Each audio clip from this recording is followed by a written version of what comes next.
Assalamualaikum warahmatullahi wabarakatuh. Nabi Khidir adalah salah satu nabi Allah yang mempunyai umur panjang. Nabi Khidir sangat dekat dengan para kekasih Allah. Bahkan Nabi Khidir banyak mendidik para ulama dan kekasih Allah dengan caranya yang khas dan unik. Kisah Karomah Wali atau KKW Channel menelusuri jejak 9 wali di tanah Jawa yang pernah bertemu Nabi Khidir. Berikut ini, mari kita simak 9 wali tersebut.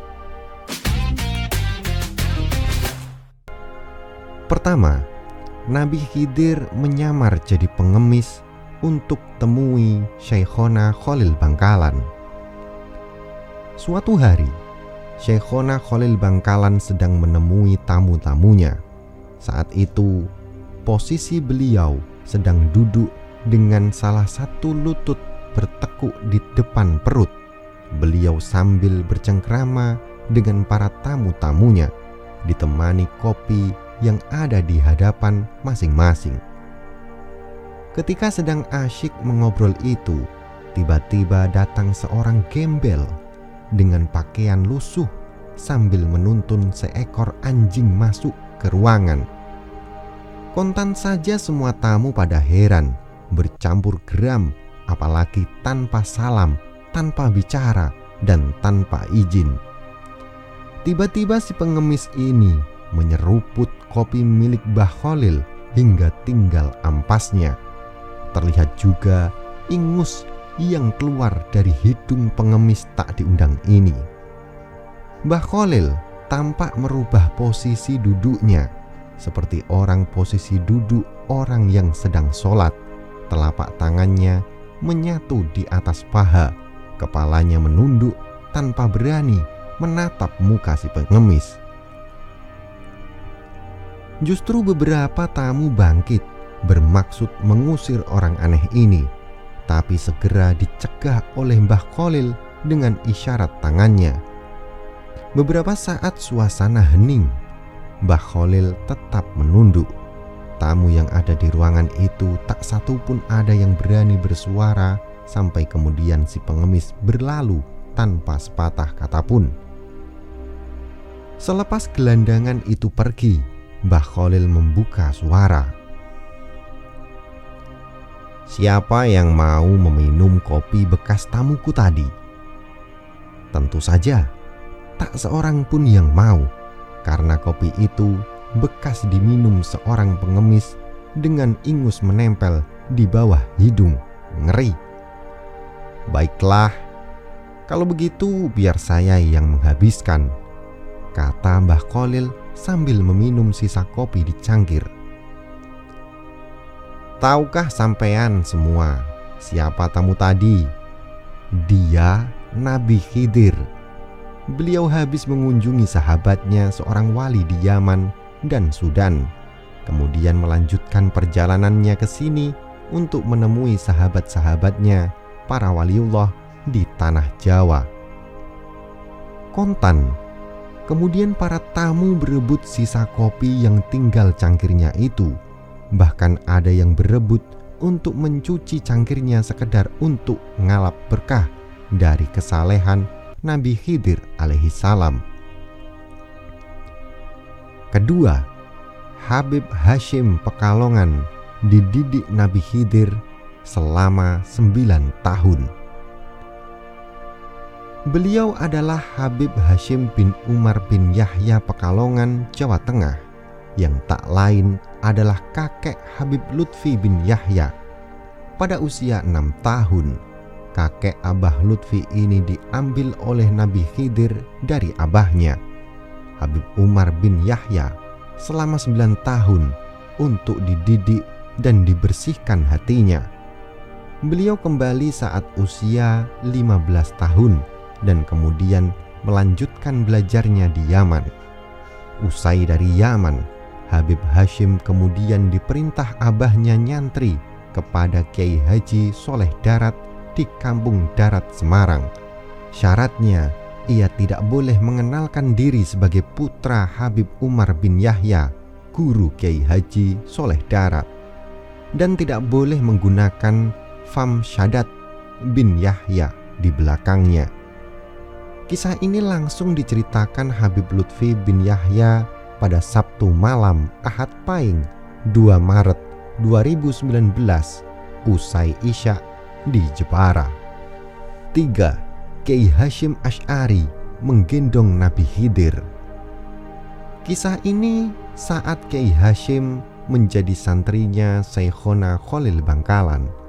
Suatu ketika ada seseorang di jalan yang tubuhnya sangat kotor dan dipenuhi penyakit menjijikkan, meminta gendong di pesantren Syekhona Khalil Bangkalan. Para santri menolaknya karena merasa jijik. Akhirnya orang tersebut meminta tolong santri yang bernama Hasyim Asy'ari yang waktu itu kebetulan juga ada di sana. Tanpa merasa jijik, santri Hasyim menggendong orang tersebut sampai ke gerbang pondok. Sesampainya di gerbang pondok, orang itu turun dan sebelum pergi, orang itu menyatakan bahwa jika dirinya itu adalah Nabi Khidir. Kejadian tersebut dibenarkan oleh Syekhona Khalil jika orang tersebut memang benar Nabi Khidir. Keempat, Nabi Khidir temui Mbah Marzuki Lirboyo tentang kabar kematian. Suatu hari Mbah Kiai Marzuki Lirboyo kedatangan seorang tamu. Tidak seperti pada hari-hari biasanya, tamu ini memang lain dari yang lain, bermata sipit seperti orang keturunan Cina, memakai celana pendek. Pada saat yang bersamaan, Mbah Kiai Makhrus Ali memperhatikan tamu yang datang ini dari kejauhan. Tanpa disangka ternyata Mbah Kiai Marzuki menyambut tamu ini dengan penuh hormat, mencium tangannya dan melayani tamu tersebut secara istimewa. Setelah tamu pergi, Kiai Makhrus Ali bertanya, "Siapakah tamu tadi dan mengapa panjenengan menyambut dengan penuh hormat, mencium tangan dan melayaninya dengan penuh khidmat?" Mbah Kiai Marzuki menjawab, "Kae mau Nabi Khidir ngabari aku nek 40 dina meneh aku mati. Itu tadi Nabi Khidir memberitahuku bahwa 40 hari lagi aku mati." Dan memang benar, Mbah Kiai Makhrus menghitung tepat 40 hari setelah kedatangan tamu tersebut, Mbah Kiai Marzuki dipanggil menghadap Allah Subhanahu wa Ta'ala. 5. Kiai Makhrus Ali Lirboyo bawa surban Nabi Khidir untuk Kiai Ahmad Siddiq. Saat muktamar NU di Situbondo tahun 1984, Kiai Makhrus Ali sudah ditemui Nabi Khidir untuk menyampaikan surban kepada calon Rois Am NU, yakni Kiai Haji Ahmad Siddiq Jember. Saat itu banyak kiai yang tidak mau jadi Rois Am. "Surban ini dari Nabi Khidir. Panjenengan harus bersedia menjadi Rois Am PBNU." Maka Kiai Haji Ahmad Siddiq yang dari awal menolak dipilih menangis terseduh mengingat betapa beratnya amanat yang dipasrahkan kepada beliau. 6. Nabi Khidir bawa ikan temui Kiai Muhammad Hasan Genggong. Waktu menunjukkan jam 12 tengah malam. Pada saat itu sedang duduk beberapa santri. Tiba-tiba datang seorang tamu berbaju hitam dalam keadaan basah kuyup. Tangannya mencangking jala yang di dalamnya berisi ikan. Tamu ini maksa bertemu Kiai Muhammad Hasan, pengasuh pesantren Zainul Hasan Genggong Probolinggo. Dalam keadaan terpaksa, maka diantarlah tamu itu langsung menuju ke kediaman sang kiai. Dan singkat cerita, ikan bawaan tamu itu langsung disuruh goreng oleh Kiai Muhammad Hasan Genggong untuk dimakan bersama-sama dengan tamunya. Pada keesokan harinya, sehabis sholat subuh, Kiai Muhammad Hasan memberitahu kepada santri-santrinya yang berjamaah di masjid. Tadi malam saya kedatangan Nabi Khidir. Subhanallah. 7. Kiai Dalhar Watu Congol akrab dengan Nabi Khidir. Saat itu Gusmi masih nyantri kepada Mbah Dalhar Watu Congol Magelang. Gusmi biasa menata sandal Mbah Dalhar. Gusmi tahu bahwa di dalam kamar Mbah Dalhar sedang akrab bersama tamunya, karena ada sandal di luar yang diamati oleh Gusmi. Mbah Dalhar dan tamunya terdengar sangat akrab. Gusmi terlena, tak melihat dalam sekejap. Ternyata sandal tamu sudah gak ada. Akhirnya Gusmi bertanya tentang tamu itu kepada gurunya. "Maaf guru, tamu guru tadi malam itu siapa?"